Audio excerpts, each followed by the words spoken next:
Hi, this is Dr. Harvey, and this is a short presentation on cognitive processing, information processing theories for INTC 5110. It's just a short presentation to try to help you understand the topic a little bit better as you study it. First, let's try to explain the basics of how this theory works. We all have incoming messages all the time, input that is coming from the world around us. And what we do is we use our sensory memory, or our senses, our five senses, to process those messages as they come in. So we have information that comes into us through our hearing, we have sight, sound,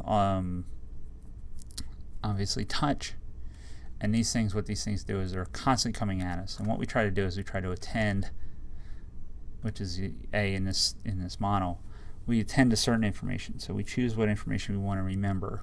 And what we do with that information is we try to put it into our short-term memory. That's a place where we can keep information while we try to recall it and bring it and rehearse it into our long-term memory. So we'll do things like rehearse the information, we'll say it over and over again, or we'll chunk it, we'll try to put it into small manageable pieces, and we'll try to get that information into our long-term memory, and the idea is that we try to store it there in a place where we can get it later. So that when we're asked a question, let's say, we can recall the information that we studied before out of our long-term memory and be able to provide it.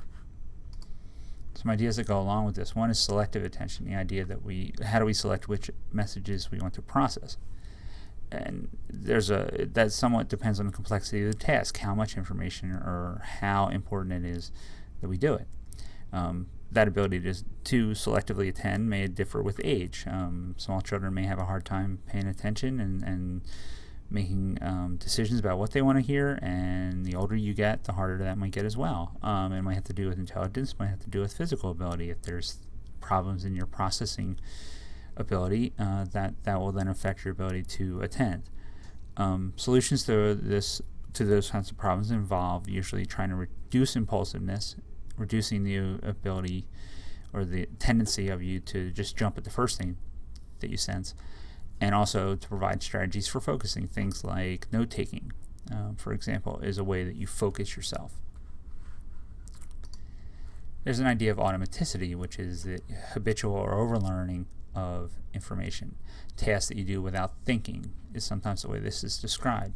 So for instance, a lot of athletes will overlearn or become habitual about certain techniques that they use over and over again, and when they perfect their ability, it's almost as if they don't have to think about it, and that's the idea. Now there's an idea of speed reading techniques, and there's an interesting link that I've given you that you can take a look at the pros and cons of that particular research. But it's an interesting thing to study in relation to automaticity and whether or not you can actually make something like that a habitual or an overlearned ability. Some ideas that are important to understand about information processing. One is pattern recognition, that we recognize new information as examples or exemplars of things that we already have in our memory. So things like template matching, where we make mental copies in our head of things and then we try to match new information to those templates. Or prototype idea, which is I store an abstract idea in my head. So I might say I have an abstract understanding of the concept of, let's say, birds. So I'm going to take that abstract, and whenever I see anything with feathers and flying, I'm going to then say, well, okay, I think that might be a bird. So then I'm going to sort of use that as a way to make sense of and remember the new information.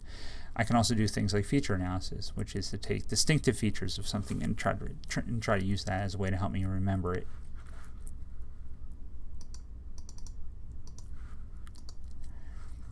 There is an idea called working memory, which is that we have a place in our brain, a short-term memory essentially, where we work with the information. And there's some very good research, and there's a link there for that, which I provided to you in Blackboard, which talks about the idea that we can only hold 7 plus or minus 2 units of information at any given time in our working memory. So the idea would be that you can remember a 7-digit phone number. It gets harder to remember a phone number when it gets longer than that.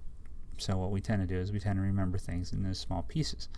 And rehearsal can help you with this. I can repeat the information over and over. So if you give me your phone number, I can repeat it to myself several times, and that helps me keep it in working memory.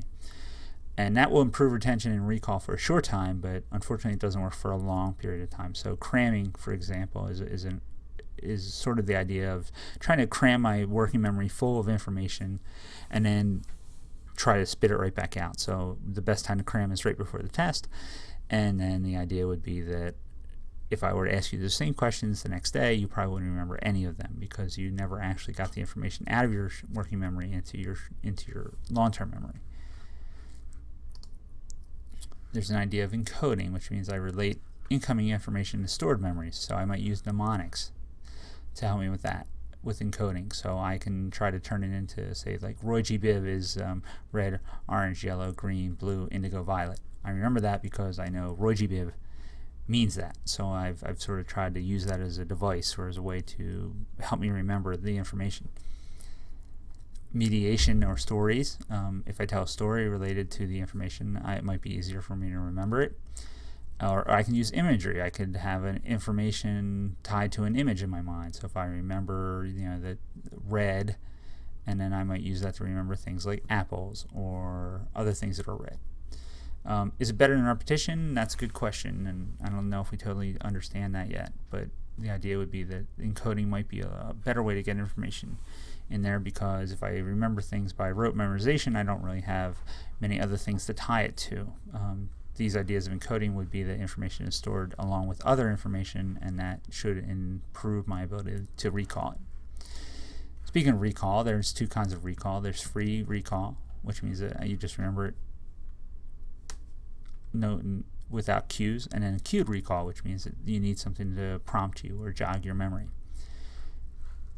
Recognition is another idea, which is it comes into things like decision and judgment and things like memory trace and criterion factor. So recognition has more to do with recognizing that something is in fact in place and has something to do with other information that you're receiving at the same time. Encoding specificity says that the best cues for recall are those used for encoding. This is important when we talk about students, let's say, and testing. So in other words, we teach one way. In other words, we sit in a classroom, we do lectures and things like that, but then when we give you the test, you're getting a different cue. We're expecting you to remember the same information even though it's a whole different environment. So instead of, say, asking you a question which would cue your recall, you're supposed to read the question on a piece of paper, and it's not the same thing. It's not the exact same cue. It's a little different in the way that it's being given, and maybe you'll have a hard time remembering that. Some ideas of long-term memory, propositional memory, which is the combination of concepts stored. So we remember things in combinations. Let's say peanut butter and jelly, things like that. So we tend to remember that information as a conceptual idea of a peanut butter and jelly sandwich. Parallel processing, which is the idea that there's verbal and nonverbal processing systems working at the same time in your brain, so that when you both see a word, you're not only dealing with it verbally, but you're also remembering things that it might mean. So if I say apple to you, you remember APPLE, but you also remember what apples look like. So that your systems are working together, and the idea would be that it's better to parallel process, because then the information is in two places. It's both in your verbal memory, but it's also in your nonverbal memory systems. Feature comparison is the idea that I associate comparisons of features, and I associate those ideas in my head. So going back to the bird analogy, I remember certain features of birds. I remember that they fly. I remember that they have feathers. And then I'm going to sort of use that and then associate the new information with that, and that should keep it in long-term memory longer or better. Then there's the network idea that memory is like a network of nodes, kind of like a computer, where there's a piece of information, but you have to trace your way through your network to find it.